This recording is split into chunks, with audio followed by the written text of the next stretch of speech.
Era una tarde tranquila en el pequeño pueblo donde vivía Emma, una mujer de 35 años cuya vida había cambiado radicalmente tras la pérdida de su padre, don Roberto, su mayor ejemplo de perseverancia y bondad. Había sido un hombre fuerte y sabio, quien no solo le había enseñado a luchar por sus sueños, sino también a nunca rendirse, a pesar de los golpes de la vida. Emma se encontraba perdida desde su partida. Aunque sabía que todos tarde o temprano enfrentan el dolor de perder a alguien amado, nada la había preparado para ese vacío que, desde entonces, llevaba en el pecho. Los días pasaron lentamente. Emma recordaba la última charla con su padre, el brillo en sus ojos, y como le había susurrado una última vez: sé fuerte, hija. La vida tiene mucho para darte, no dejes que el dolor te apague. Era una promesa y una advertencia, pensaba ella. Pero, a pesar de esas palabras, sentía que había perdido la brújula que la guiaba y se encontraba a la deriva. Nada parecía tener sentido.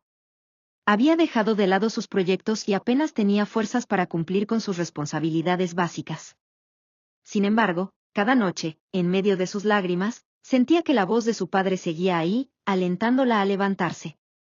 Una tarde, mientras ordenaba algunos de los papeles que había dejado su padre, encontró una carta dirigida a ella. Sus manos temblaron al sostener el sobre.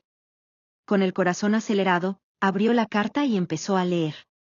En esas líneas, su padre le hablaba con una calidez que parecía casi tangible, recordándole sus sueños y sus metas, y como siempre había visto en ella una luz especial.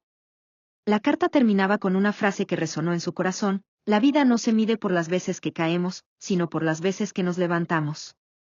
Emma cerró los ojos, sintiendo como una mezcla de dolor y esperanza le recorría el cuerpo. Sabía que debía honrar esa frase, debía levantarse. Inspirada por esas palabras, Emma decidió retomar un proyecto que había dejado de lado cuando su padre enfermó. Era una pequeña librería comunitaria, un lugar donde los niños y jóvenes del pueblo pudieran encontrar historias y conocimientos.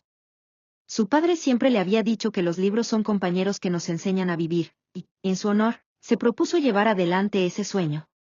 Cada mañana, con el rostro aún marcado por la tristeza, Emma trabajaba en el espacio, limpiaba, pintaba y organizaba los libros que había recolectado.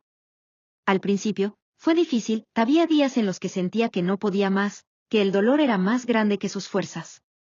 Pero, en esos momentos, recordaba las palabras de su padre, y sentía como si él la tomara de la mano, empujándola a seguir adelante. A medida que pasaba el tiempo, los habitantes del pueblo comenzaron a notar su esfuerzo, y poco a poco, las personas empezaron a sumarse al proyecto. Los niños llenaban el lugar con risas y curiosidad, y los adultos encontraban un rincón donde descansar y conversar. Emma había logrado crear un espacio donde no solo se compartían historias, sino también esperanza y comunidad.